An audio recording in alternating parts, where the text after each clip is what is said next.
também somos viciados em um curso Milagres, então estamos aqui para fazer uma terapia, né? Ver se... Tuzita, você quer falar um pouquinho?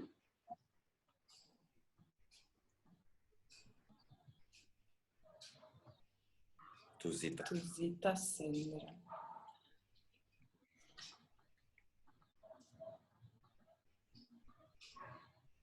Não sei se ela está ouvindo a gente, se ela está... Ela até há pouco tempo atrás tinha a imagem, né?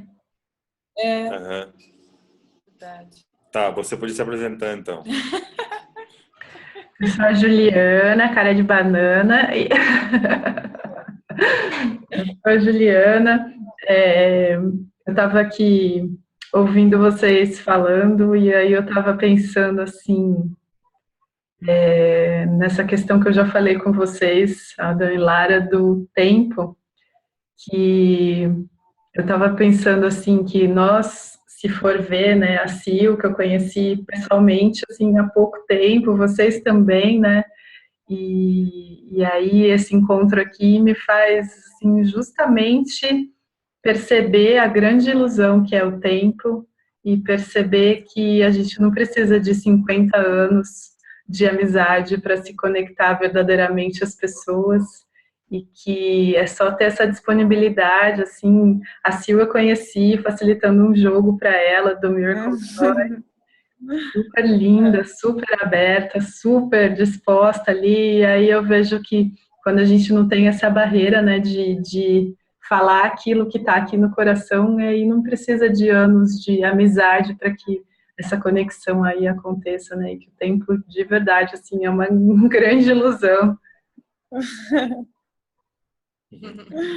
Com certeza.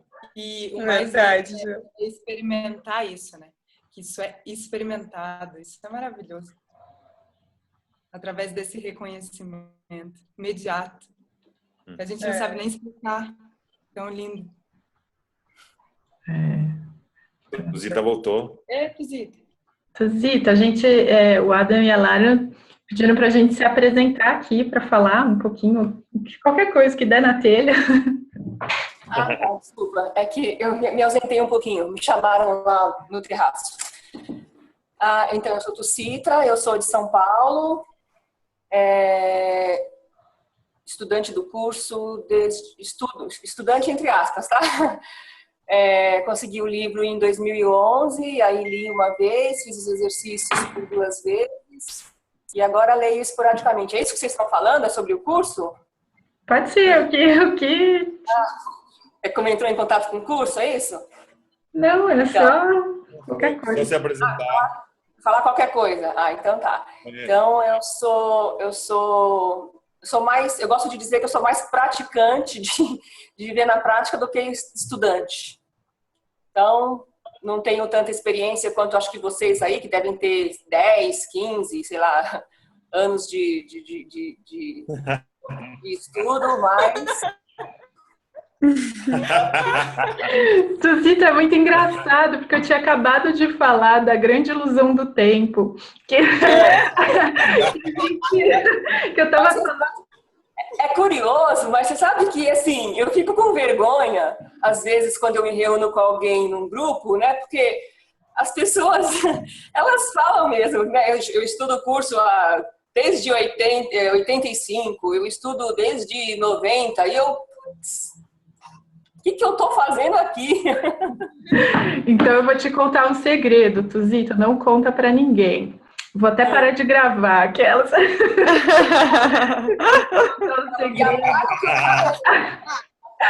Para de gravar. Eu estudo o curso. Olha, eu tô pensando aqui, desde 2013. Oh, que bom! Você sabe que quando eu fui. Você falou de gravar tudo aqui. Ficou mudo? Não, mas. A gente não ouvir. Não, eu comecei a estudar o curso em 2013. E aí eu falei, e eu já contei para vocês que quando eu fui na conferência de um curso de milagres, as pessoas não perguntavam qual era o seu nome, as pessoas não falavam qual é o seu nome, elas falavam, há quanto tempo você estuda o curso? Eu falava, nossa, baixar, gente, E eu falava, puxa vida, mas o livro fala tanto que o tempo é uma ilusão e as pessoas estão falando, estão focando. Então eu entendo super, Tucito, o que você está falando. E é a mesma coisa, né, que participando de outros caminhos, né, que eu né, já frequentei várias coisas assim, já participei de várias coisas, e nessa busca, né, pela sua verdadeira identidade, aí as pessoas querem saber, mas o que você faz na vida, né? Não quer saber quem você é, mas sim a sua profissão, o que você faz, com que você trabalha, você ganha bem? Nossa, eu sempre achei hilário isso. Eu falo, nossa, a gente tá tentando, né, justamente meio que se desvencilhar desses condicionamentos e quando você vai para um lugar assim, você acaba dando de cara com esse tipo de coisa. Mas acho que é algo pra gente, né, algo pra aprender, né? Então vamos lá. Com certeza, com certeza. E assim, né, eu falei de 2013 que eu tive o primeiro contato, mas estudando mesmo com o grupo de estudos foi em abril do ano passado que eu comecei com o grupo de estudos mesmo, que aí era um estudo firme mesmo do curso. Mas, e até assim, para mim foi uma grata surpresa, porque eu nunca fui uma pessoa estudiosa. E assim, e aí eu encontrei assim, eu falei, não, agora isso aqui de alguma forma mudou aqui alguma coisa. E aí foi quando eu decidi que, não, isso aqui acho que vale um esforcinho, um empenhozinho. E eu achei muito legal isso que você falou da prática. E hoje a gente vai falar aqui do círculo da expiação, né? Eu acho tão rico, assim, o curso, porque cada parágrafo, assim, a gente às vezes faz aqui o grupo de estudos, né? Cada parágrafo dá para ficar horas, assim, né? Porque cada parágrafo sempre resume o curso inteiro. Que bom, né? Que ele é circular. Então, lá no grupo de estudos que a gente tinha presencial, a gente não fazia leitura do livro. A gente já só trazia, assim mesmo, o que a gente tinha compreendido a respeito daquilo, né? Mas aí, quando começou aqui no virtual, e aí tinha a presença da Ana, e eu gostava de me aproveitar da vozinha dela linda, então eu sempre pedia para ela ler. E aí ficou assim, mas eu achei que até era bom, porque quando entra em contato aqui com o original e tudo isso, né, e ter a oportunidade de ouvir aqui, de repente, nesse propósito, aí eu tinha, assim, a impressão de que parece que, enquanto ela ia fazendo a leitura, ia caindo a ficha também, mas a ideia aqui não é que ninguém vai ensinar ninguém, então, geralmente, o que eu faço uma leitura anterior e eu faço uma espécie de tradução para aquilo que serve na minha vida. E aí eu trago, às vezes, algumas coisas do Ken, outras coisas de outros professores, e aí a gente troca aqui. Então, é assim que funciona. E, assim, estou aberta aí para sugestões. E é isso, então. Gratidão, a gente agradece o convite de participar. Então, tá bom. Então, hoje, já que a Ana não está aqui... Gratidão. Hoje, já que a Ana não está aqui, eu vou ler para a gente, tá bom? Tá bom. Aí a gente pode até revezar, inclusive. Então, é o subcapítulo 5, né, do capítulo 14, o Círculo da Expiação. Tá certo? Isso. Então, vamos lá. A única parte da tua mente que tem realidade é a parte que ainda te liga a Deus. Não gostarias de ter toda a tua mente transformada em uma mensagem radiante do amor de Deus para compartilhar com todos os solitários que o têm negado? Deus faz com que isso seja possível. Negarias o seu anseio de ser conhecido? Tu anseias por ele, como ele por ti. Isso é imutável para sempre. Aceita então o imutável. Deixa o mundo da morte para trás e retorna serenamente para o céu. Não existe nada de valor aqui, e tudo que tem valor está lá. Escuta o Espírito Santo e a Deus através dele. Ele fala de ti para ti. Não há culpa em ti, pois Deus é abençoado em seu Filho, assim como o Filho é abençoado nele. Eu estava pensando aqui, esse esse parágrafo dá um alívio, né? Porque ele fala assim que a única parte da tua mente que tem realidade é a parte que ainda te liga a Deus. Mas eu, lendo isso, eu penso justamente ao contrário. Eu penso que a única parte da minha mente que tem realidade é aquela que a Tucita falou, que fala a minha profissão, onde eu nasci, qual é a minha família, quem são os meus amigos, quanto tempo eu estudo o curso, né? Porque eu acredito que tudo isso é muito relevante, eu ainda acredito nisso, né? Mas aí, ao mesmo tempo, dá um alívio, ele fala assim, você não gostaria de ter a sua mente transformada naquilo que, na verdade, ela é, né? É para isso, né? E aí ele fala que Deus anseia para te conhecer, né? E você também tem esse anseio. Lembra que a sua, né, a nossa vontade é a mesma vontade que a vontade de Deus. E dá assim também ler isso, eu pensei que, né, o amor de Deus é imutável.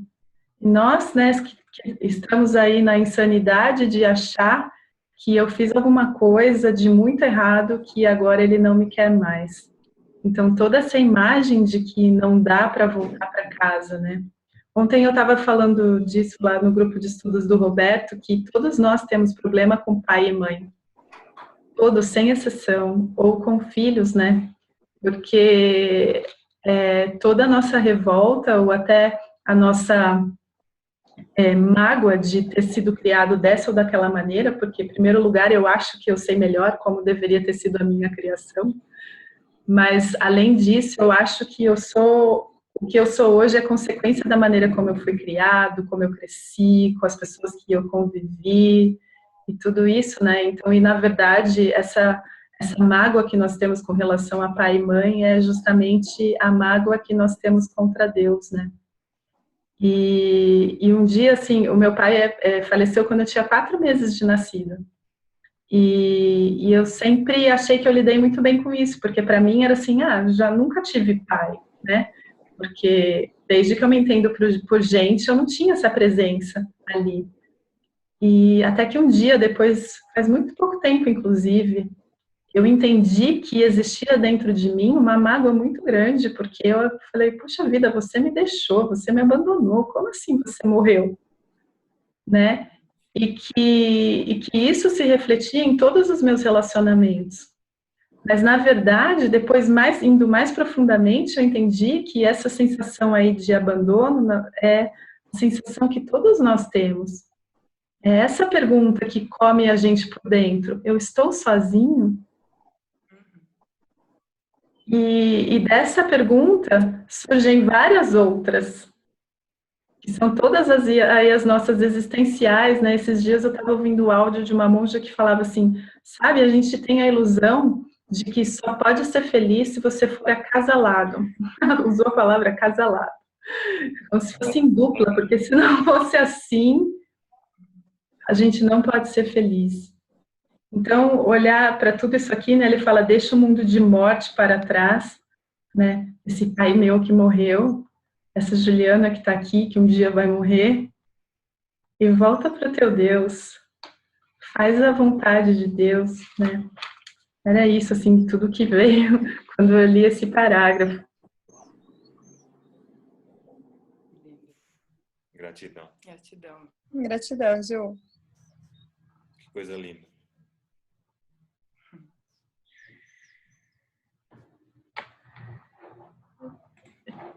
E aí eu deixo aberto para vocês, se vocês sentirem alguma coisa.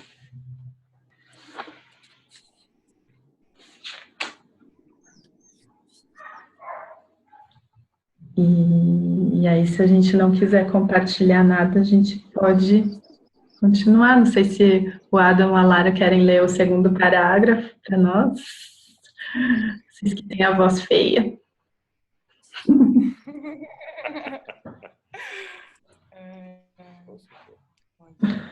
Eu só queria ressaltar uma coisa que a Ju falou, que eu acho maravilhosa, que é aceitar essa única real necessidade e vontade em nós. Porque é a única vontade mesmo. E está em todos nós. E Só ressaltar isso. Acho tão lindo quando eu li isso também. Eu falei, caramba, eu tenho uma única vontade só? Isso é maravilhoso. Quando isso é compreendido, começa a festa. Não é? Quando eu olho para as outras pessoas, é por isso que não tenho tempo, né? Porque quando eu olho para vocês e entendo que a sua única vontade é voltar para Deus, assim como a minha, é de não me sentir sozinha, é de me sentir amparada. Então aí, nossa, aí é a verdadeira conexão, né? Verdadeira conexão, né? Porque daí a gente pode reconhecer que realmente só há amor e pedido de amor. Mas nada.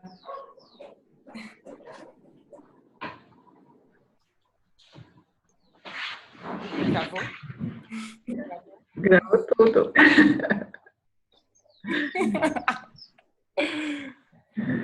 Então você vai lá, Aninha? Você vai ler o segundo? Adam vai ler o segundo.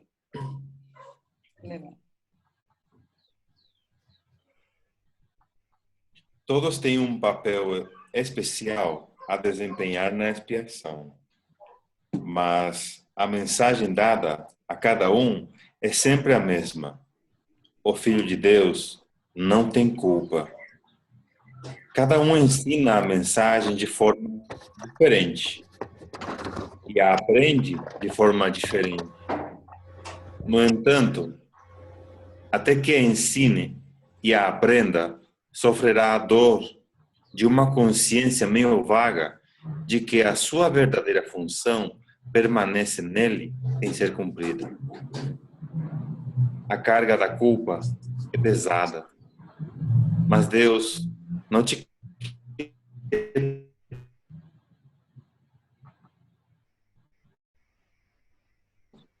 é tão feio quanto faz. Tu não sabes o que fazes, mas a sua gentileza é tua e todo amor que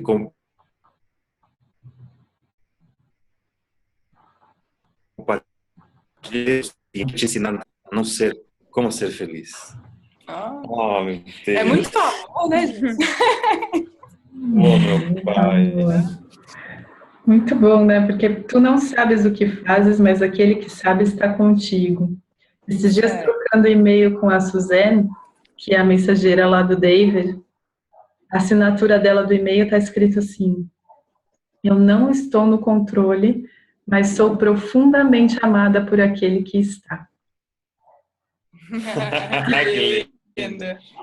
E assim, foi muito profundo. E esse parágrafo aqui, eu fiquei pensando assim que, apesar, né, de nós sabermos que nós não somos aí esse personagem, nós temos aí as nossas especificidades, né, as coisas, os aspectos especiais, né. Então eu fiquei pensando que aí na nossa caminhada aí rumo à expiação, né, que de repente o trabalho mesmo, a missão é colocar as habilidades e aquilo que eu tenho de melhor a serviço do Espírito Santo. E que né, então ele fala assim, todos têm papel especial a desempenhar na expiação, né? Mas a mensagem é sempre a mesma, o Filho de Deus não tem culpa. E às vezes eu fico pensando que a gente acha que é tão complicado enviar essa mensagem, que eu tenho que falar muito, que eu tenho que explicar e elaborar e tudo isso, e de repente enviar essa mensagem para o mundo diante de um irmão ou diante de qualquer pessoa, por mais difícil que seja o relacionamento com essa pessoa, de verdade, assim, olhar para aquilo que a pessoa está fazendo e não se magoar e não se chatear com aquilo que a pessoa faz ou diz. E não fazer aquela carinha, não, tá tudo bem, eu sou espiritualizado, não é isso, mas assim, né, verdadeiramente querer que aquela pessoa seja inocente, porque assim, eu me flagro muitas vezes, sabe, percebendo que eu não sei se eu quero que as pessoas sejam inocentes, né? Porque se elas forem inocentes, então a culpada aqui sou eu, né? Então, assim, verdadeiramente olhar para cada pessoa que cruza o caminho e trazer sempre essa mensagem, né? Eu não sei, assim, como que tá aí para vocês, mas, assim, o que eu tenho observado, principalmente nesse finalzinho de ano aí, gente, quem está num trabalho aí de autoconhecimento, num trabalho empenhado aí, sério, de desconstrução, eu tenho certeza que tem vivido, assim, extremos, principalmente no final desse ano. Assim, de acreditar mesmo, de comprar, de morder a isca do ego e achar que está tudo perdido. E aí eu fico me observando, quando as pessoas me procuram para conversar comigo, que tipo de conselho eu estou dando de volta.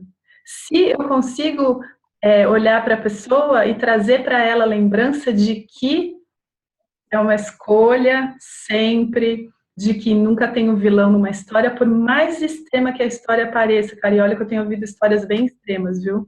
Então, assim, de trazer a consciência de que não, sabe, não fazer essa classificação na minha mente, ó, entendi essa história, entendi tudo que você me contou. O vilão é esse aqui, o mocinho é esse, e o policial que vai matar é esse aqui. Então, assim, de não fazer essa classificação na minha própria mente e vender esse peixe para a pessoa que me procura. Então, se eu tenho sido esse ponto de apoio, mesmo que racional, mesmo que eu ainda essa consciência seja racional, se eu tenho dado um espaço entre aquilo que eu ouço e aquilo que eu falo, né, como resposta, de não trazer essa classificação dentro da minha própria mente, né. E aí eu só queria trazer aqui um aspecto do Ken Wapnick, né, a respeito desse parágrafo especificamente, que ele fala assim que nós todos temos o mesmo papel no plano do Espírito Santo, né? Mas a forma como a gente vai expressar esse papel é diferente. No entanto, o conteúdo é o mesmo, né? Que é a escolha pela expiação ao invés da culpa. Então, às vezes, que nem eu tô falando, é só isso. É só alguém, de repente, está num dia mais agressivo, está num dia ruim, e eu simplesmente não reagir. Aí é que tá, né? Não é não reagir, mas sim não me sentir magoado, sabe? Nem passar essa possibilidade na minha mente. Então ele fala que as diversas maneiras, né, que refletem a nossa escolha não tem importância, não faz a menor diferença. Porque o que importa é que a minha mente simplesmente tenha feito essa escolha, né? Então, se não tem hierarquia de ilusão, que são as formas em termos de ataque, ou seja, de repente fazer uma cara feia é a mesma coisa do que alguém que coloca um revólver na sua cabeça em termos de ataque, né? Então, também não pode haver hierarquia de ilusão em termos de perdão ou expiação, ou seja, não existe nada que seja imperdoável ou muito grave que eu sofro as consequências, né? Então, o que acontece, ele fala, né, que é só a mudança na mente do filho e uma decisão por um outro professor. Então, neste momento, eu escolho um outro professor, né? E aí, e essa única escolha, isso que é legal, ele fala assim, que é o potencial que existe em cada um de nós, né? E aí vai anunciando, vai trazendo o fim do especialismo. Porque aí eu começo a entender que eu começo a terminar com a minha crença das diferenças na forma, né? Então, eu começo a deixar esse conceito de lado de que a forma faz alguma diferença. No sentido de que o que eu faço... Isso é muito legal, sabe, também de perceber essa nossa crença de que, eu não sei, que nem a Tucita trouxe o negócio do com que você trabalha, a gente acha que determinadas profissões são espirituais e outras nem tanto, e outras não sei o quê, né? Então, hoje eu fiz uma sessão do jogo, hoje à tarde, com uma pessoa que estava sofrendo aí num processo por causa da vida profissional, porque ela achava que era um ambiente muito denso e que, puxa vida, como que ela vai se expressar ali espiritualmente nesse ambiente, né? E de repente de entender, assim, que todo trabalho é espiritual. E aí eu falei, tá, nesse ambiente denso, você acha que ia fazer alguma diferença se fosse você, se fosse uma pessoa que de repente não tivesse conseguindo isso, né? E você parou para pensar que de repente você vai trazer outro tipo de compreensão daquele ambiente? Então, eu fico pensando assim que mesmo as profissões que a gente acha que não, essa aqui não é espiritual. Por quê? Porque nós acreditamos muito na diferença da forma, né? A gente não acredita mesmo que a gente é espírito e que tudo que a gente faz é espiritual. Inclusive comer, inclusive, sabe? Tudo que a gente faz é espiritual se a gente assim, não tenho, na verdade, condição, eu sou um espírito, né? Então, é que eu não entendo isso. Eu tô na ilusão. E aí eu acho que não, olha, isso aqui é espiritual, isso aqui não é, isso aqui não sei o que lá. Se eu falar, eu tenho essa crença de também flagrar. Nossa, se eu falar isso para as pessoas, elas vão achar que eu sou louca. Né? De ter a medida. Tem pessoas e pessoas para quem eu posso falar as coisas, né? Não sei se alguém quer falar alguma coisa, eu falo bastante, gente.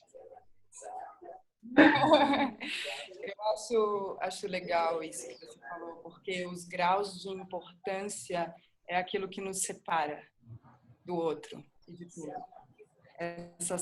Vem dessa comparação mesmo. E aquilo que você disse também sobre, muitas vezes eu não quero ver o outro inocente, eu tô sentindo raiva, eu tô sentindo tristeza. Então essa honestidade, porque assim, a gente pode muito bem ir pela mente e falar, não, isso eu não posso sentir, deixa eu ficar aqui calma, porque é isso que essa mente quer, né, que o ego faz.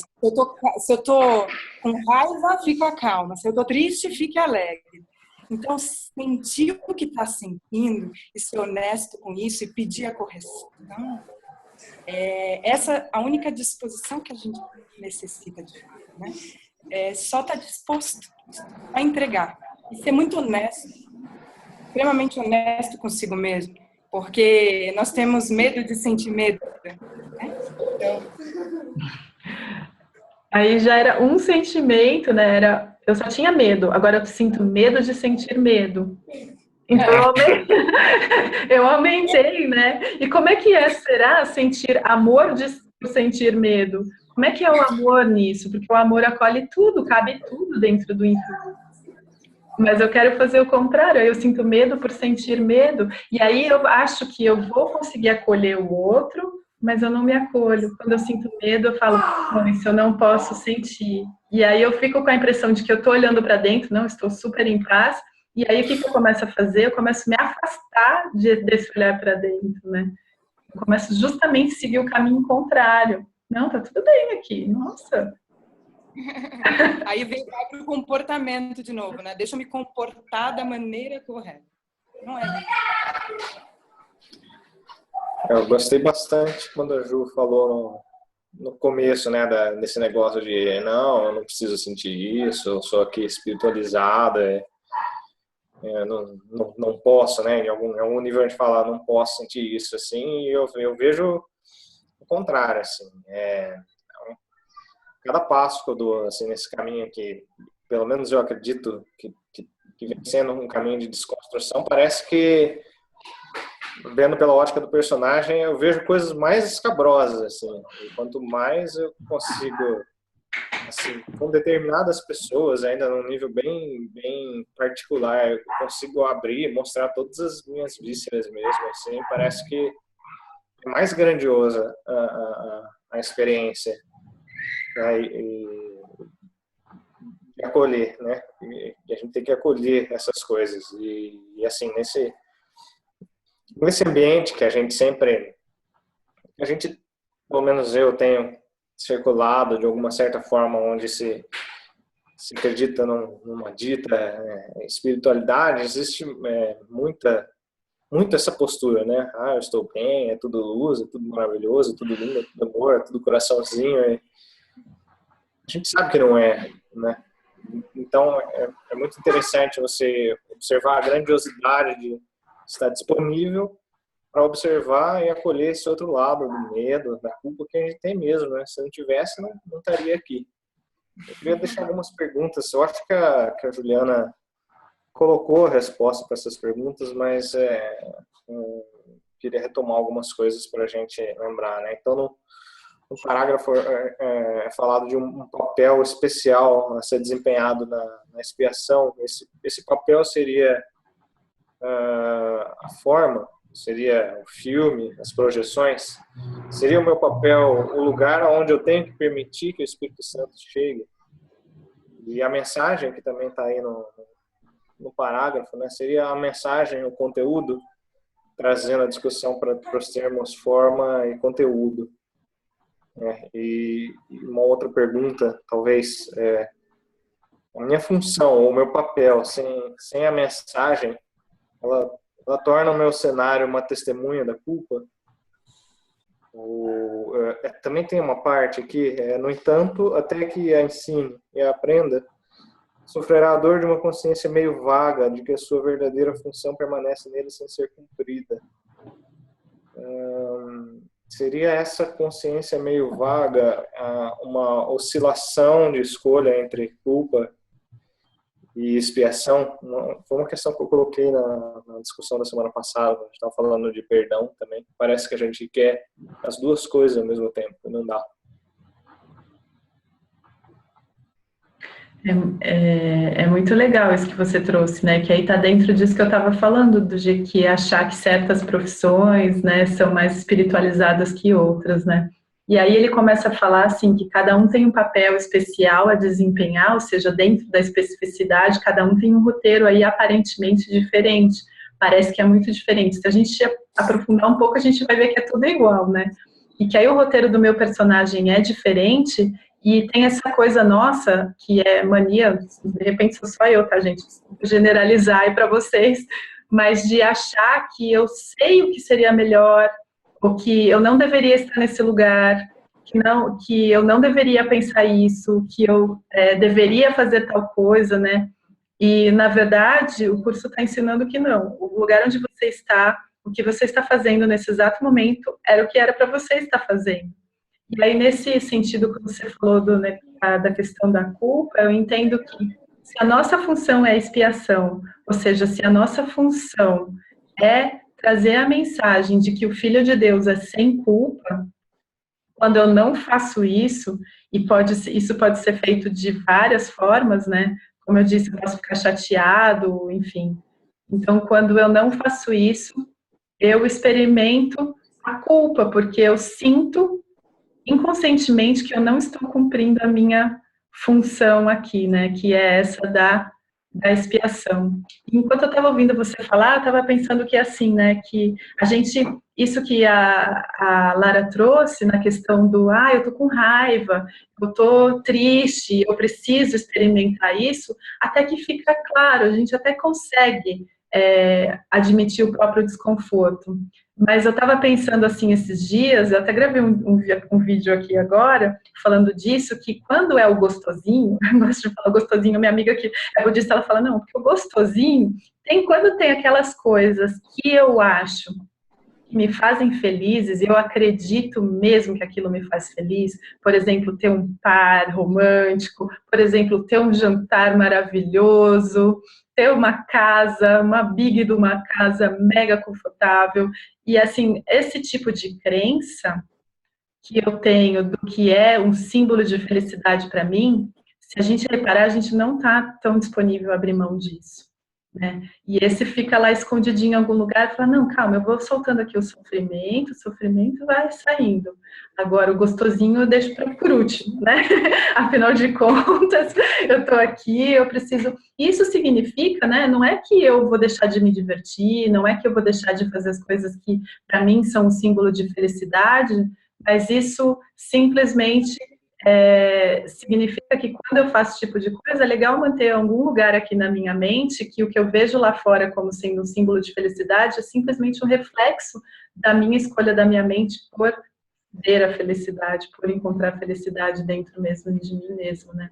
E isso, assim, aos poucos vai soltando, né, essas crenças que estão muito enraizadas de que a felicidade está nesse lugar. Então, assim, tá difícil largar o gostosinho.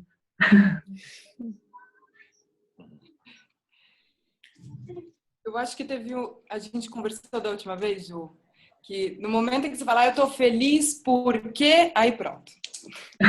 Se trouxe um motivo, já era. Exatamente. Esse tempo que compreendemos como sofrimento, acredito que a gente dá esse tempo quando suportamos essa dor, o quanto somos quando gostamos, curtimos apanhar. Porque, para mim, assim que eu baixei a cabeça e falei, eu realmente nada sei, porque já tinha tentado todas as possibilidades. Então, eu já estava de saco cheio, já estava muito cansado. Então, logo eu falei, fala tudo, eu já entreguei, já me rendi. Caí de joelhos. E resume isso que eu estou falando, nisso que está escrito aqui. O seu plano para o teu despertar é tão perfeito quanto o teu é falho. Tipo, toma, de uma vez. Não entendeu? O que vai fazer agora? De novo, sabe? Tu não sabes o que fazes. Entende? Mas aquele que sabe está contigo. Então, quanto a gente ainda continua querendo que ele faça as coisas ao meu jeito, aquilo que eu acho que é o gostosinho, eu vou me fuder ainda. E aí que a gente se depara de quanto que eu gosto de ficar com isso, sofrendo, segurando, porque eu acho que eu sou isso. Então, quanto antes a gente compreende que eu não sei, eu fracassei na minha tentativa de ser alguém, me devolve, por favor, ao meu lugar, eu não sou daqui. Estou equivocado sobre absolutamente tudo. É bem mais rápido, a diversão é muito imediatamente. É bem melhor. E é isso que ele traz no final, né? Porque o que é essa mensagem que é a mesma? O filho de Deus não tem culpa, que é o perdão, que é o inocentar. Aí no final ele não quer te ensinar nada, a não ser como ser feliz. O Espírito Santo só quer nos ensinar a rir. Porque se é tudo a gente com a gente mesmo, só nos resta rir. Só. Pois é, eu sei muito bem, eu estou aprendendo a rir agora. Eu não sabia rir. Que a gente leva tudo muito a sério. Até muito pouco tempo eu me lembro que eu não sabia nem rir, eu achava engraçado a minha risada, porque não vinha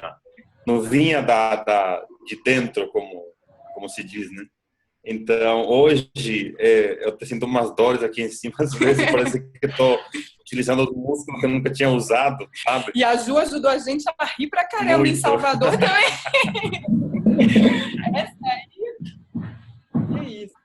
Porque até eu achar que tinha um modo, um jeito que a minha ideia de mim, possa ser feliz, não dava certo. Então a gente contraria, pelo menos passei muito tempo acreditando que o que Deus iria me oferecer iria ser uma coisa chata e não divertida. Tédio. Que diversão é comigo, que eu que sei como me divertir. Ele vai achar que tem que ser uma coisa meio chata, tediosa, né? Ai, a paz é um tédio, entende? Que coisa chata, meu. Não vou mais me irritar. Não vou mais sofrer. Putz, que coisa chata. Por que é honroso. Sofrer é honroso, né? Ontem no estudo chegou uma parte do texto que ele falava assim: você pode acreditar que você está separado, não sei o quê, no seu cantinho, que você tem uma vida separada. Aí ele falou assim: mas Deus não compartilha da sua opinião. Eu falo, putz. Muito bom. Que bom. O Augusto, a Tucita queriam falar? Eu estava... É curioso, né? Porque eu não sei, comigo sempre acontece que eu acabo estudando na semana uma coisa que eu vivenciei muito forte, né? Durante uns dias antes, né? E eu passei por uma coisa essa semana e aí eu fiquei me perguntando, né? Eu acredito mesmo que eu sou inocente? Eu acredito realmente que eu sou inocente? Né? O que é ser inocente, né? E aí, depois eu me dei conta de que eu sou inocente, inclusive, em não saber o resultado do que a escolha pelo sistema do pensamento do ego acarreta, né? até nisso, né, da nossa pureza, né? Então, foi muito forte perceber, sentir isso durante essa semana, né? E aí eu queria tocar também numa outra coisa que você falou, porque é algo assim que eu já tentei entrar na minha mente várias vezes, mas não consigo. Eu sinto, né, que não existe um trabalho espiritual, não existe, né, não existe nada fora que seja sagrado. Sagrado somos cada um de nós, né, entre aspas, porque a gente sabe que nós somos um, né? Mas eu não consigo, assim, e eu acho, pela minha experiência, que à medida que você vai avançando, você vai se desencaixando de determinadas formas. Você cabia numa caixa que agora você não cabe mais. Eu, por exemplo, tinha uma vida num trabalho comum, né, no escritório, cumprir horário, de dirigir pessoas e etc. Lidava com políticos. E eu nunca me sentia ali, mas eu tinha que fazer porque a vida era isso. Inclusive, eu passei anos buscando o meu eu, né, participando de retiros, né, e ficava meses em retiro, aí daqui a pouco eu dizia assim, agora eu preciso voltar para o mundo real. O que era o mundo real? Sem saber que eu estava reforçando, né? Sem saber que eu estava reforçando uma crença ilusória, né? Mas é assim que a gente aprende, é assim que todo mundo faz. Então eu sempre ficava 1 mês, 2 meses em retiro, e quando eu voltar, né? Quando era hora de voltar, eu falava, agora eu vou voltar para o mundo real. Mas eu acho que chega uma hora em que você aprende, acho que a consciência se expande e você realmente percebe que você já não cabe mais naquela caixa. Então, algumas coisas você vai abandonando porque já não faz mais sentido, né? Então, eu acho que sagrado somos nós, né? Não existe um trabalho que seja espiritual ou não, mas assim, eu sagrada, eu consigo encaixar aqui? Faz algum sentido? E às vezes não faz, né? Eu resisti durante muito tempo nessa questão, nessa coisa da vida prática, e eu percebo que resistir nem sempre te faz mais forte, né? Pelo contrário, né? Resistir às vezes te enfraquece muito.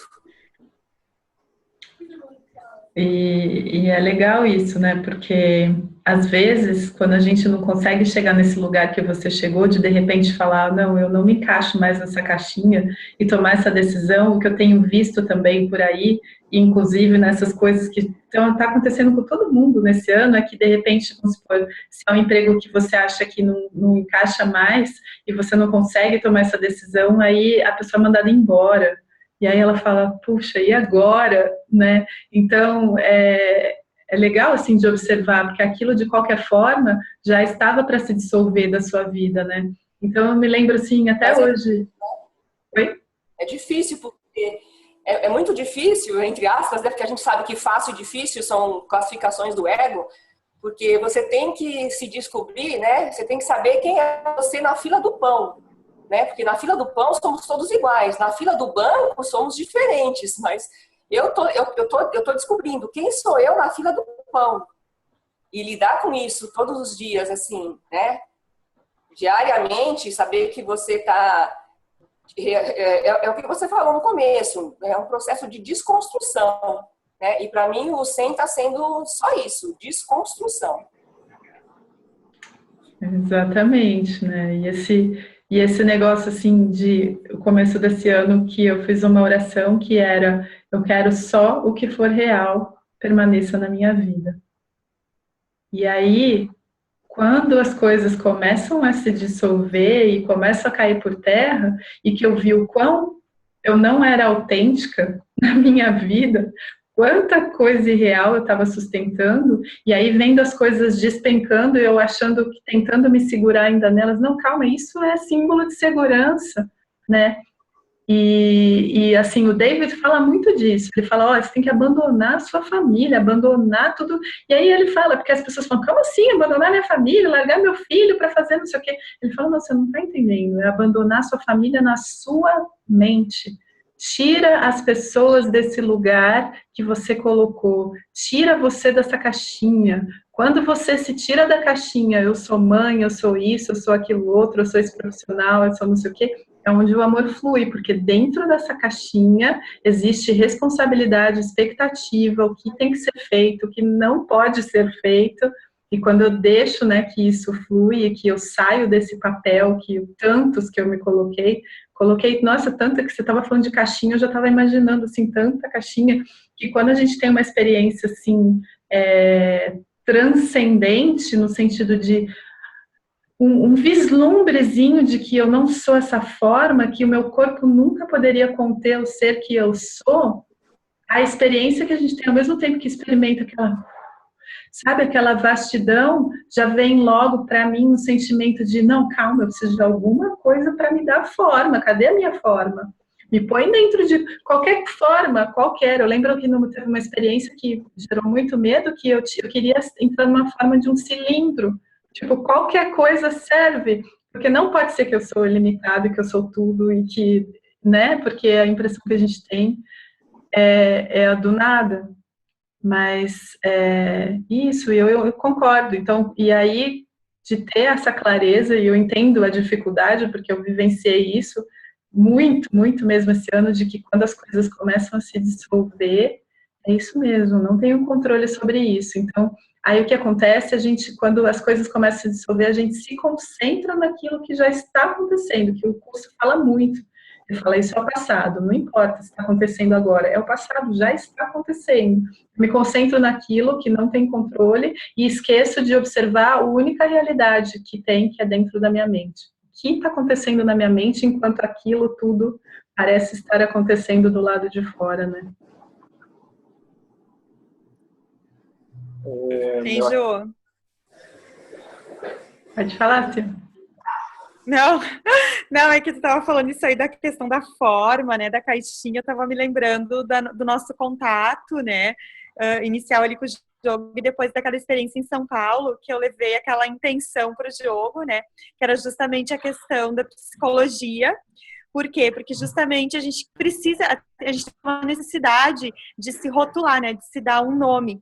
Eu estava falando isso exatamente esse final de semana, eu estava no Congresso de Felicidade, lá em Curitiba, e eu estava falando com um professor de administração lá que eu conheci, e nós estávamos falando justamente isso, né, essa necessidade que a gente tem de ter que se dar um nome para alguma coisa.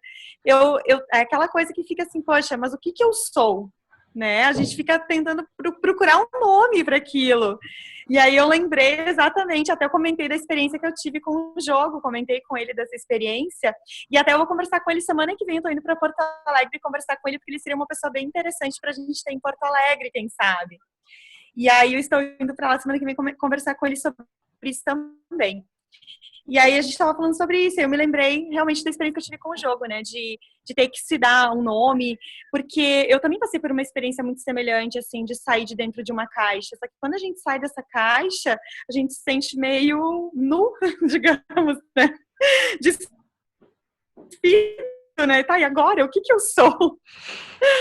E aí a gente tem essa necessidade de buscar de novo um rótulo para alguma coisa. E às vezes você sai da caixa e você sente liberdade. Mas você está preparado para essa liberdade toda? Aí você quer voltar, mas você não está mais naquela caixa. Você fica sem lugar. Você não está bem fora da caixa e você também não está bem dentro da caixa. Qual é o meu lugar? Né? Quem sou eu? Né? Que é a pergunta, né? Que é a grande questão. Né? Mas enfim, a gente vai descobrindo ao longo do caminho. É tão difícil aceitar que você é tudo, né? É verdade. E essa coisa, né? Se eu vivo... e se você vive mudando de caixa, né? Que nem eu, não sei vocês, mas a cada segundo eu penso uma coisa diferente, sabe? E se eu vivo mudando de caixa, então eu não posso ser a caixa, porque senão eu não existo, eu existo, e agora eu não existo mais, agora eu estou existindo, agora eu não existo mais, né? Então eu mudo de caixa o tempo inteiro. E caixa também, não só para profissão, né? Caixa, agora eu sou Juliana Gentil. Agora eu sou Juliana Irritadinha. Agora eu sou a Juliana, né? E é isso que é difícil, porque quando eu me coloco um invólucro, eu coloco uma etiqueta para mim, eu falo assim, por isso, né, as pessoas falam, você é vegetariana? Não, eu estou. Porque quando eu falo assim, eu sou, eu tenho que sustentar isso. Cara, é uma dificuldade sustentar aquilo que eu acredito que eu sou. E daí vem todo o nosso sofrimento. Você já percebeu que, assim, eu criei uma imagem mental de quando a gente fala com outra pessoa, a gente vem com uma armadura meio de concreto, assim, mas o concreto não está seco.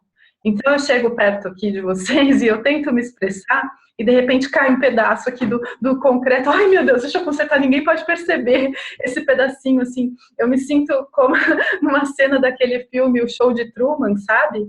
Que no fundo, não sei se vocês já assistiram, que é com o Jim Carrey, que ele acha que ele vive uma vida normal, mas ele está dentro de um filme. Ele está sendo filmado desde o dia que ele nasceu. E aí tem um cenário, e aí ele quer ir até o final do oceano e ele bate numa tela, né? Porque era tudo armado. Só que o mundo estava dando vários sinais de que era falso.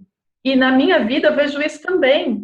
E eu vejo assim, sabe? Eu falo, nossa, mas eu acreditava que isso era tão real, né? Porque toda vez que ele ia tomar cerveja, o amigo dele falou, esta cerveja é muito boa, não sei o quê e tal. Então, assim, tudo armado. Só que o meu ego tá dando vários sinais, sabe? Tá saindo a etiqueta aqui do meu pescoço, olha, um produto, né? Que o David fala que a gente é um produto do ego, né? Saindo a etiqueta aqui, aí eu tento esconder. Não, calma, isso é real. Calma, Juliana, é real, calma. Deixa eu voltar aqui para minha caixinha. Isso que eu acredito que eu sou, eu preciso sustentar. Ninguém pode perceber como... Nossa, calma. Né? E outra coisa que eu acho muito engraçada esse negócio da calma. Você já percebeu que quando a gente conversa com alguém e a gente começa a ficar um pouco, sei lá, ansioso, a gente fala, calma. A gente está falando calma para quem? Toda vez que a gente fala calma, aí presta atenção, eu tô pedindo calma para quem, né? Para mim mesma, né? Peraí. Não, calma. Muito bom. Alguém quer ler o... Isso é muito legal. Não, eu só queria falar que é muito legal isso que você falou, porque é exatamente isso. Tudo que oscila e a gente acaba achando que a gente... Como que pode ser o que a gente é, se aquilo que a gente é imutável e não tem como oscilar? Então, isso é perfeito. É como a gente contar uma mentira e a gente tem que se esforçar para sustentar essa mentira. É a mesma coisa, né? Tenho que me esforçar para sustentar esse que eu digo que eu sou. É a mesma coisa. Que não passa de uma mentira. Nesse mesmo vídeo dessa monja, ela fala assim, ela fala desse negócio de sustentar a identidade, e ela fala assim, olha, então, você vai fazer um exercício para você ser, né, para você não ter mais criar essa expectativa, depender tanto das outras pessoas, mas olha, não sai por aí falando para as pessoas isso, porque, sabe, você está em treinamento, e aí, de repente, você não consegue, você tem que sustentar aquilo, a pessoa fala, mas calma, viu, você não estava, né, você não é aquela pessoa espiritualizada que já estava, então você não fala para ninguém, é um exercício aqui para você, só fica se observando, então você põe um crachazinho em você mesmo, põe assim, em treinamento, né? Eu ainda não sei. E eu gosto muito do Gustavo, lá de Salvador, ele fala assim, olha, o dia que eu aprender a primeira lição do curso, que eu não sei para que nada serve, nossa, aí eu já vou estar feliz.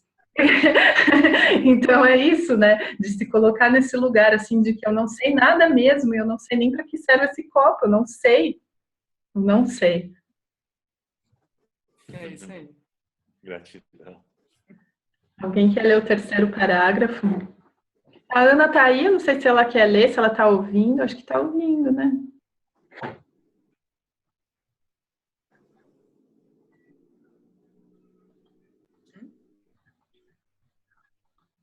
Mas se alguém quiser ler o terceiro parágrafo... Ah, ela soltou o microfone, ela. Tudo bom, gente? Boa noite. Aqui, esqueci do horário, que é diferente do de vocês, estou bem atrasada, mas enfim, deu tempo de me encantar com esses últimos comentários. Vamos para o terceiro parágrafo? Isso.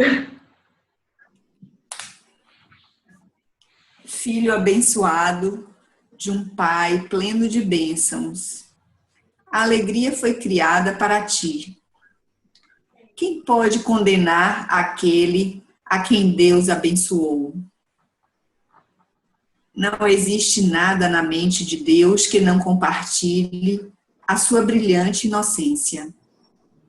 A criação é a extensão natural da pureza perfeita. Tu aqui só és chamado para te dedicares, com ativa disponibilidade, à negação da culpa em todas as suas formas. Acusar é não compreender. Os aprendizes felizes da expiação vêm a ser os professores da inocência, que é o direito de tudo o que Deus criou.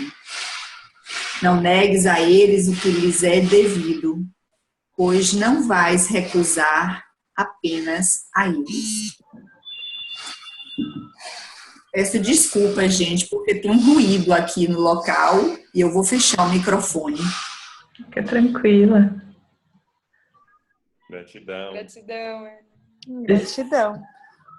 Que Obrigada. voz linda. Que voz linda.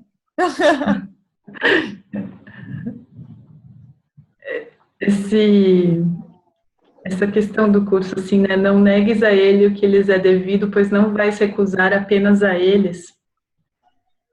Essa questão do curso, assim, de sempre trazer o tudo ou nada, porque é isso, né, que acho que foi o Augusto que falou, a gente quer a culpa e a inocência ao mesmo tempo. Eu quero me livrar da dor, mas o gostosinho não. Eu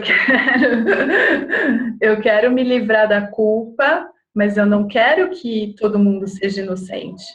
Eu tenho que colocar a culpa em alguém, né? Então, essa escolha parcial, e aí me perceber como uma mente dividida, né? De querer algumas coisas e outras não.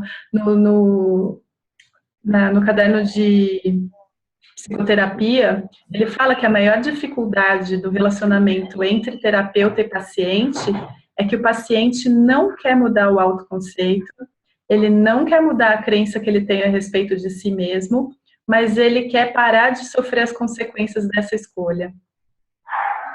E então, o relacionamento em si é insano entre terapeuta e paciente, né? Mas nós, assim, no máximo da nossa arrogância, a gente quer fazer o quê? Condenar o Filho de Deus, né? E aí, nesse trecho, ele está falando, não, ele só reconhece a total inocência, né? E a nossa única função, veja, eu acredito, gente, eu não sei vocês, mas assim, eu acredito que eu tenho tantas outras funções aqui, mas a nossa única função é negar qualquer forma de culpa, e aí ele fala com ativa disponibilidade, ou seja, né, renovando sempre, né, os votos de disponibilidade, né? E aí eu sou um aprendiz feliz quando eu ensino que o Filho de Deus é sem pecado. E aí eu queria trazer uma parte aqui do Ken também, que ele fala assim que o mundo é o lugar sem amor, que fala aqui, né, nesse parágrafo, de escuridão e enganação. Então, é um lugar sem luz ou sem honestidade. Então, a nossa função não é, veja, não é fazer coisas amorosas e úteis para o mundo, e sim trazer ao mundo o amor da mente que libera o mundo através do perdão. Então, que é o processo, né, de olhar com Jesus para a nossa culpa e negar a realidade dos efeitos que separadores do julgamento. Então, ele fala assim que a paz e a compreensão andam de mãos dadas, né? Então, quando eu acuso, quando eu julgo, isso significa que eu nunca vou conseguir compreender a unicidade ou estar em paz. Eu estou acusando ou julgando, né? E essa é a meta do ego e o propósito que o ego dá para o ataque, né? Então, mas quando eu perdoo, eu provo a inocência do Filho de Deus e eu tanto aprendo como ensino. E aí eu me torno um aprendiz feliz, que é o pré-requisito para que nós voltemos ao retorno da criação, né? Então, é isso, às vezes, que nem a Lara trouxe isso, né, que às vezes a gente está tão concentrado no comportamento, porque quando eu não consigo mudar minha mente, então eu penso, não, eu, como estudante do curso, preciso sorrir para todos que cruzam o meu caminho, né? Então eu vou ser uma pessoa sorridente, feliz, né? Então, E aí, quando eu começo esse processo de me enganar, né? E aí eu acho que isso é autoconhecimento, né? Então, o meu papel não é fazer do mundo um lugar melhor. E o meu papel não é fazer com que as pessoas melhorem. Meu papel, veja, não é nem mesmo fazer com que eu mesma melhore.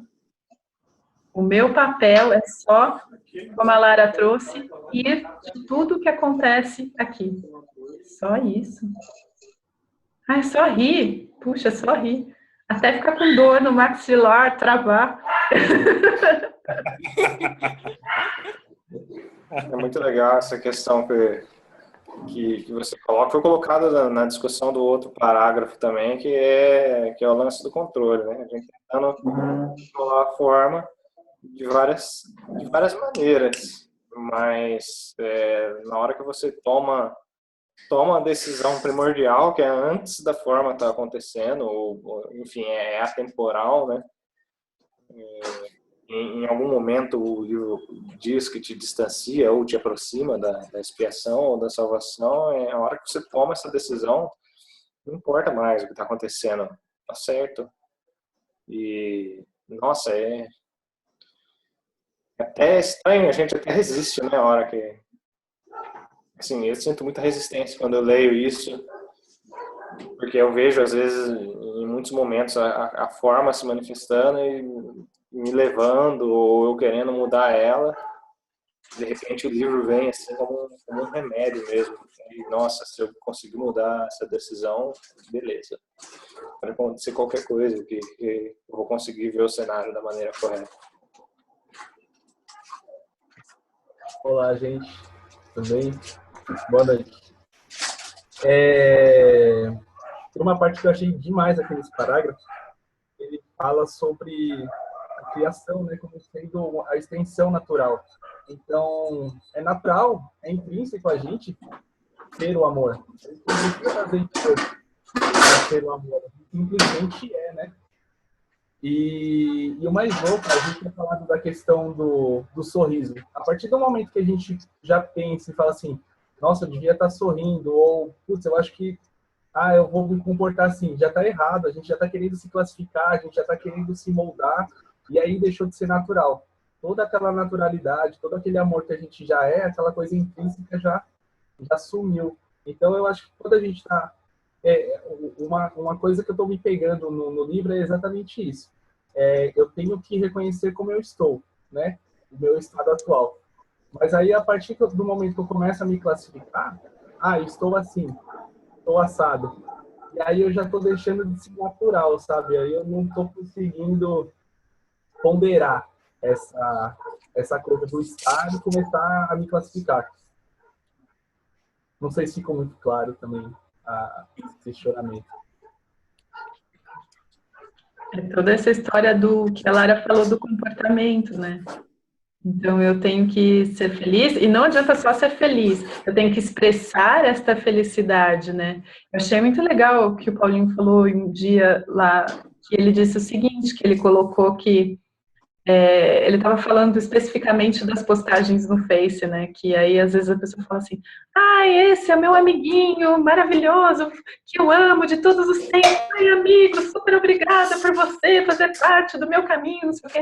Ele fala, cara, se você está falando que aquele amiguinho super especial te faz feliz, você acha que tem outro que pisa no teu calo, que não serve para nada, que para você amar do jeito que você fala, eu amo você, esse fulano e tal... Aí vem isso, né, que a Lara mencionou também, eu amo porque você reforça o meu ser individual, e eu amo você, eu odeio você, aqui do outro lado, né? Então tem sempre essa questão da dualidade, da preferência, do julgamento. O simples fato de eu gostar mais de uma coisa, mais de uma pessoa do que de outra, é um julgamento.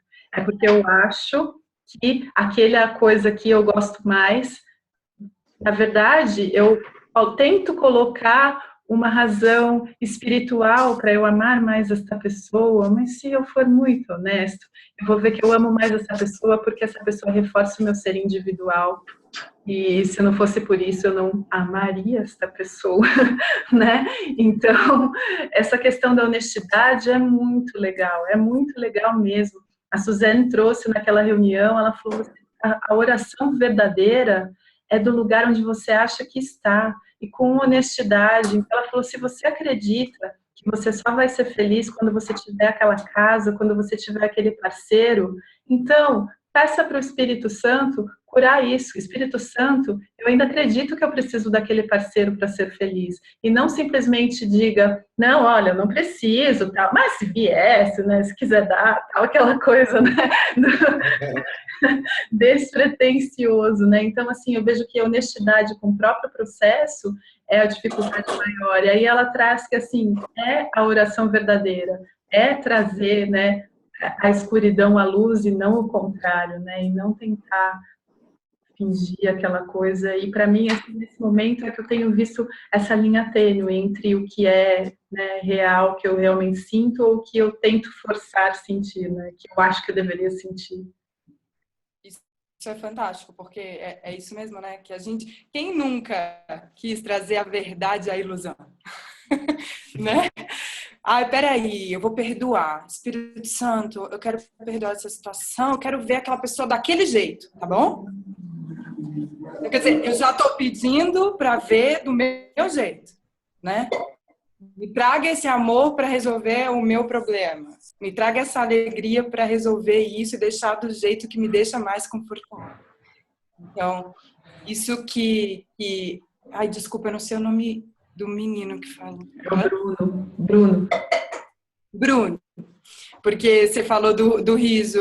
Eu achei o máximo, porque é isso que a Ju falou. Essa honestidade com o estado em que você tá. Tem que ser honesto mesmo. Senão, como que a gente vai entregar aquilo que a gente não está sendo honesto com a gente mesmo, né? Então, eu acho que o perdão, essa entrega, é o ensinamento àquele que se esconde de si mesmo e não se lembra de rir. Então, é um processo para se lembrar de rir, né? Só isso. Não levar a sério, né? É. É demais, gratidão, viu, gente? Gratidão. E também é um treinamento. Porque quando encontrarmos o Pai, ele é uma gargalhada só. Então é bom ir treinando. E vai deixando a jornada mais leve, né? É aquilo que a Ju às vezes vem comentando comigo também, de se divertir em todos os ensinamentos, que a gente classifica como difícil, fácil, bom, ruim. Não tem um ensinamento de bom, ruim. São apenas ensinamentos, né? E se divertir em todos eles, rir em todos eles, né? Para o nosso dia a dia. Isso é muito legal, porque as pessoas só falam, ai, eu vou ser feliz quando eu despertar, né? Eu vou ser feliz quando eu acordar. E não desfruta de cada pequeno milagre, né? Que vai acontecendo, que nos faz sorrir com o fígado, sei lá, sorrir aqui, não é esse sorrisão comportamental, mas um sorrir interno. E entender, né, que é só um desconstruir, é só largar a mão. A hora que começar a cair o concreto, deixa cair. E sabe, assim, essa coisa de, o David fala muito isso, ele aconselha você ter até, nem que seja, ele não precisa necessariamente ser uma pessoa, pode ser um caderno, pode ser qualquer coisa, que isso que o Augusto trouxe, de pegar e mostrar as garras mesmo, falar, cara, eu tô com ódio, tal, não sei o quê, e assim, não necessariamente, não é se expor nesse sentido, mas é não achar que aquilo que você pensa é um pecado capital, porque esse é o problema. O problema não é falar, o problema para alguém não é se expor, o problema é porque se eu guardo numa gavetinha escura é porque eu acho mesmo que a minha salvação depende disso. Veja que tudo que eu faço aqui nesse mundo é porque eu acredito que a minha salvação depende disso, senão eu não faria. Até porque eu acredito que eu não estou salva. Então, tudo que eu faço, o sorrisinho forçado, né? Porque eu acho que disso depende a minha salvação, né? Então, e aí por isso, assim, as pessoas falam, né, quando a gente começa a falar de espiritualidade, falam, mas por que eu vou querer saber de espiritualidade? Por que eu vou querer saber de Deus? O que isso tem a ver com a minha vida? Cara, posso te falar? Tipo, tudo que você faz tem a ver com a forma como você olha Deus. Tudo que você faz. Se você não acredita em Deus, se você acredita que Ele é o homem barbudo que está castigando, se você acredita que Ele é por amor, tudo que você faz se baseia na crença que você tem de Deus. Parece que nós estamos aqui convivendo com outras pessoas, mas nós estamos aqui, na verdade, buscando Deus em todas as pessoas. E isso tem a ver com a crença que eu tenho a respeito de Deus. Mesmo que eu me diga ateu, né? Exatamente, principalmente, né? Porque até aquela coisa, né, das pessoas quando fala assim, não, desapegar de bem material, não dou importância para isso e tal. Aí aquela pessoa que aparentemente é totalmente desapegada do bem material e se desfaz de tudo e vai morar na rua e tem família, de repente, mas ela escolhe morrer na rua comendo restos e tal, e parece, nossa, essa pessoa super desapegada da questão material, ela é mais apegada do que a gente, se for ver, porque ela acredita que desapegar fisicamente do comportamento do bem material vai trazer a salvação. Essa é a crença da pessoa. Então, assim, o apego é tão grande com o bem material que ela acha que é isso. Sabe, aquela coisa de você se ver que você está descabelado, em vez de você fazer assim, você limpa lá no espelho, né? Você fala, ai, calma. Pentei a imagem lá no espelho, né? Então é isso, eu acredito que eu preciso ser mesmo, passar fome para entender o desapego material, né? E é na mente, sempre na mente. Então quando o David fala abandona tudo, abandona sua casa, sua família, sua... você fala, calma, como assim? Abandona aqui, ó, aqui. Eu acho que esse lance de sorrir genuinamente e trazendo um pouco, né, todas as questões que foram discutidas em termos do sorriso falso, daquela aparência, né, de pessoa, vamos dizer assim, espiritualizada, ou feliz, ou realizada, né, em contraste com o passo que a gente dá, é sempre difícil, né, de alguma forma olhar, mas o sorriso genuíno é o que é você conseguir olhar para o cenário, olhar para o que está sendo projetado, entender aquilo como um filme na tela e conseguir observar o cenário como algo além das pecinhas que o seu personagem está montando e tentando te levar como um indivíduo naquela peça ou naquele filme, e aí você consegue ver a grandiosidade da coisa, assim, como isso é grandioso no sentido de você sendo uma mente e conseguindo se desvencilhar desse cenário e voltar, entender que é uma escolha bem dual entre uma coisa e outra só, e é grandioso quando, mesmo que seja por um instante, né, você consegue escolher um outro propósito para conseguir ver essa cena, esse filme, enfim. E, bom, depois dessa, vou ficar mais um pouquinho só, já vou embora, gente. A gente acho que vai ler só mais um parágrafo, mas eu estou ouvindo você falar, é isso que a gente acha, né? A Tucita falou, vou voltar para o mundo real. O trabalho, a vida séria e tal. A gente acha que, assim, a vida está acontecendo aqui, ai, meu Deus, convite de trabalho, viagens, não sei o quê, enquanto, né? Então, eu acho que o mundo real está acontecendo e aí eu tenho uma leve lembrança de alguma outra coisa. Quando, na verdade, o mundo real está acontecendo na minha mente e parece que tem outra coisa, né? Aquela distração acontecendo daquele lado, né? Então, é aquela coisa do... Se você for um assaltante, o que você vai fazer? Você vai jogar bomba, fumaça para o lado de cá e você assalta essa casa daqui, não é? Então, essa é a estratégia do ego, né? Enquanto você acha que está acontecendo várias coisas aqui, incêndios que você tem que apagar, coisas que você tem que fazer, aqui dentro, cara, está acontecendo uma autodestruição que você não tem noção. E aqui é o mundo real, né? O que está aqui é só a distração. Rita, você queria falar? Não, é que tudo que vocês me falaram me lembrou uma outra coisa, né, que eu experimentei há uns dias atrás. Inclusive, a frase que está aqui, né, tu aqui só és chamado para te dedicares com ativa disponibilidade à negação da culpa em todas as suas formas. E a gente está sempre caindo na armadilha, né, do ego, né? Eu, pelo menos. E eu vivi isso há um tempinho atrás, no sentido de que, poxa vida, né?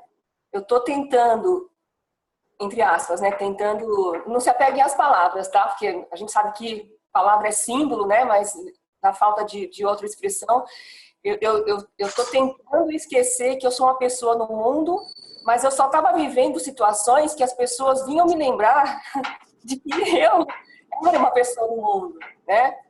As pessoas vinham falar para mim só de doença, de falta de dinheiro, de não sei o que lá, né? E piriri pororó, né? E aí chegou uma hora que eu falei, mas, né? Aí eu olhei, eu falei, mas eu acho que essa é a minha preocupação também, né? Essa é a minha preocupação. Eu acho que eu tô olhando muito para isso, né? E aí eu comecei a entrar mais nessa questão, né? Mas o que eu quero realmente, né? O que é me lembrar de que eu não sou uma pessoa no mundo? O que eu quero, então? Eu quero, então, ir morar numa comunidade e viver com pessoas que só pensem iguais a mim? E aí eu fui indo mais fundo nessa questão, mais fundo, até que eu percebi que eu não quero nada disso. Eu não quero, sabe, montar uma outra comunidade, entre aspas, o 100, para lidar com pessoas que pensem como eu, né? Eu quero sentir verdadeiramente que o mundo inteiro, seja na forma ou no conteúdo ou em qualquer lugar, seja a minha casa, né? Então, aí hoje de manhã eu tenho a mania de abrir o livro aleatoriamente para saber qual é a lição que eu vou fazer hoje, né? E aí veio a lição, acho que é 185, quero a paz de Deus. O que eu quero realmente é a paz de Deus. Né? Então, às vezes, eu peço um milagre, mas quando ele acontece, eu nem sempre compreendo e nem sempre estou disponível para perceber, né, aquilo que o milagre me trouxe. Né? Então, onde eu vi o problema, né, a projeção das pessoas me trazer questões, ali estava realmente a resposta para aquilo que eu realmente tô querendo.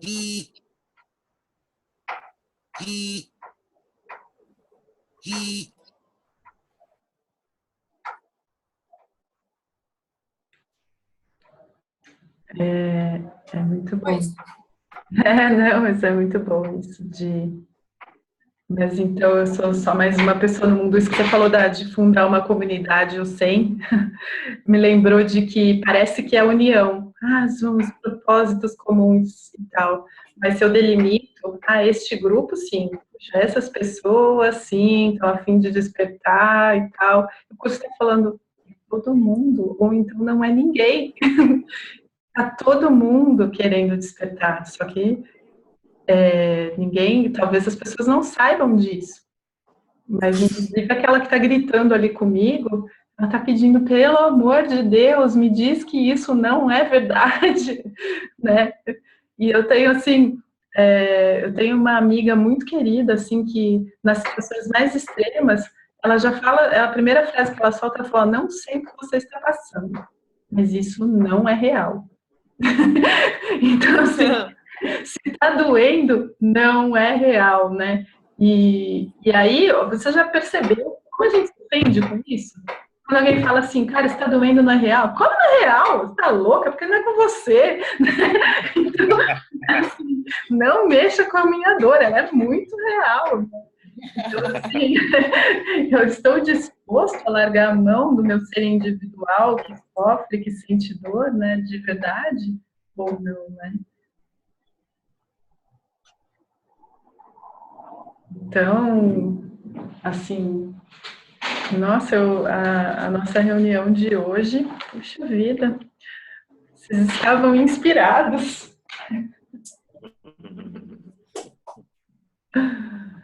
Que gostoso. Débora, você quer falar alguma coisa? Ana?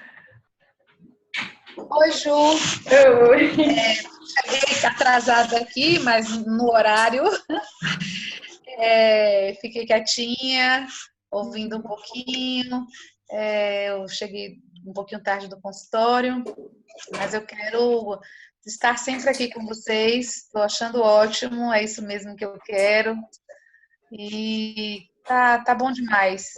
Vamos estender, né, nessa nossa paz e lembrar sempre. A ideia de estar aqui não é fugir, né, criar um mundo sem particular e esquecer, né, as outras coisas, os outros que a gente vê, né? Mas lembrar aqui nesse grupinho que é um grupo de lembrança do que a gente realmente precisa fazer quando a gente sai daqui, a gente não esquecer, porque a gente só faz esquecer. Mas está muito bom estar aqui, quero continuar e vamos para frente.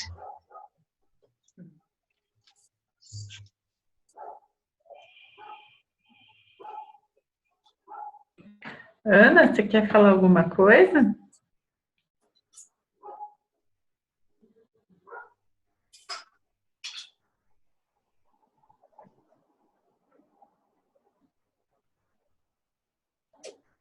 Esse cachorrinho que está latindo é da onde aí? Não é, aqui em casa não é. Poderia ser o meu, que ele é meio... Eu sou vizinho. É do Brasil? Eu não estou ouvindo. Alguém mais quer falar alguma coisa hoje, assim? Ele não quer te ensinar nada a não ser como ser feliz. Isso é demais. E uma outra, ele fala de ti pra ti. Ou seja, só tem ti. Aí danou-se. Só tem tu, vai tu mesmo.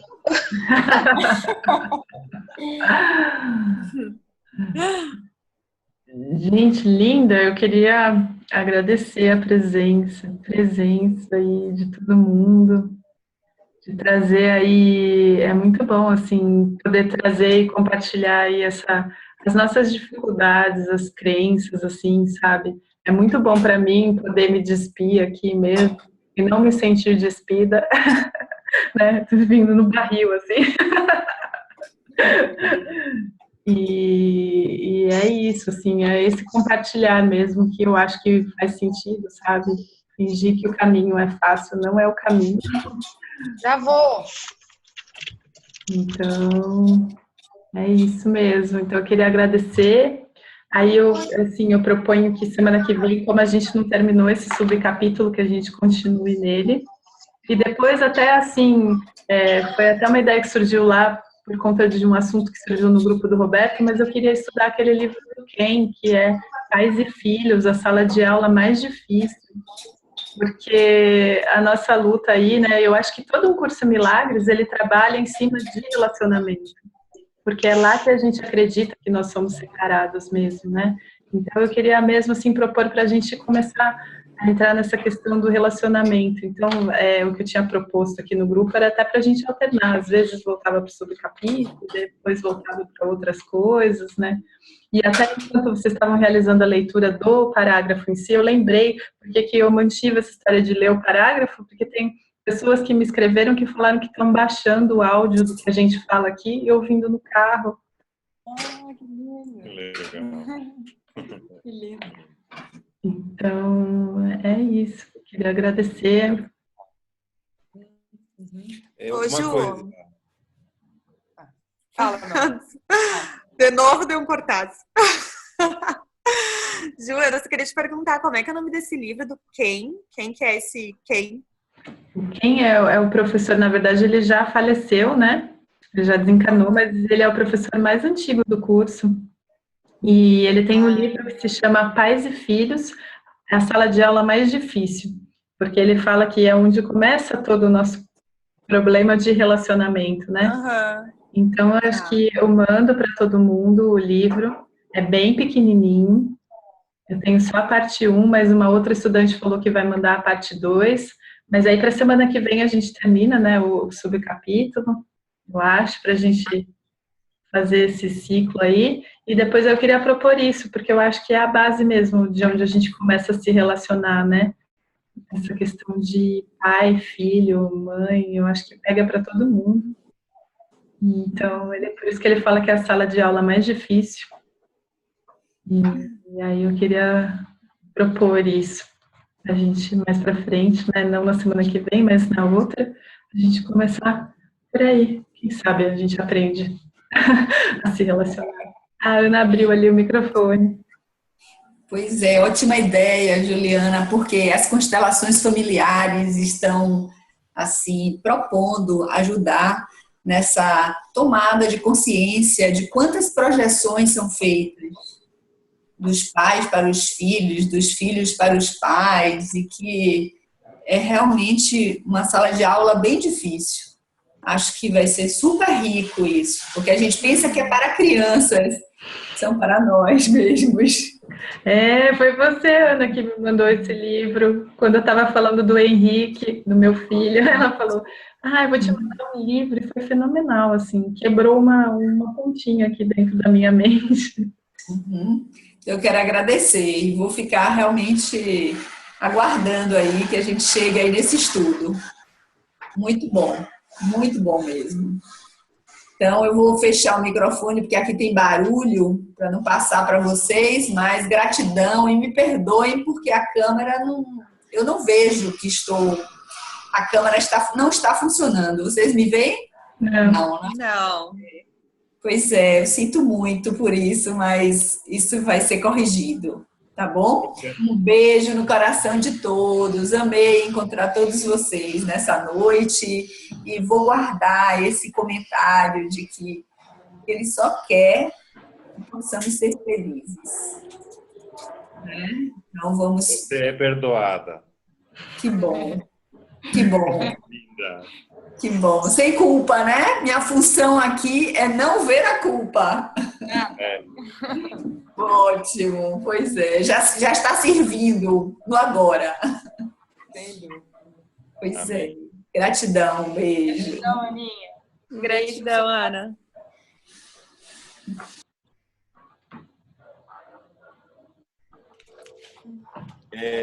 Ju, a gente baixamos baixa que fala, né? É um filme chamado O Segredo de Zohar, que é um filme direto de começo, meio e fim para o despertar, desde o início, tudo. Fantástico.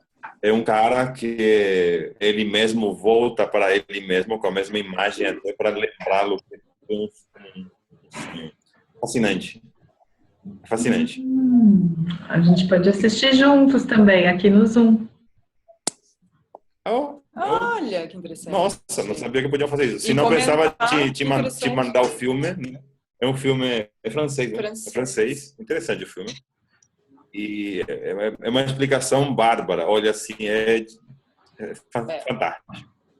Pensava te passar o link, sei lá, ou depois nos reuniu para assistir. Veja como fica melhor para repassar para todos. Pode mandar, e aí todos podem assistir, a gente pode assistir juntos também. Uhum. Perfeito. Legal. Perfeito. Muito bom. Gratidão pelo convite. Gratíssimo. Uma honra. Obrigada.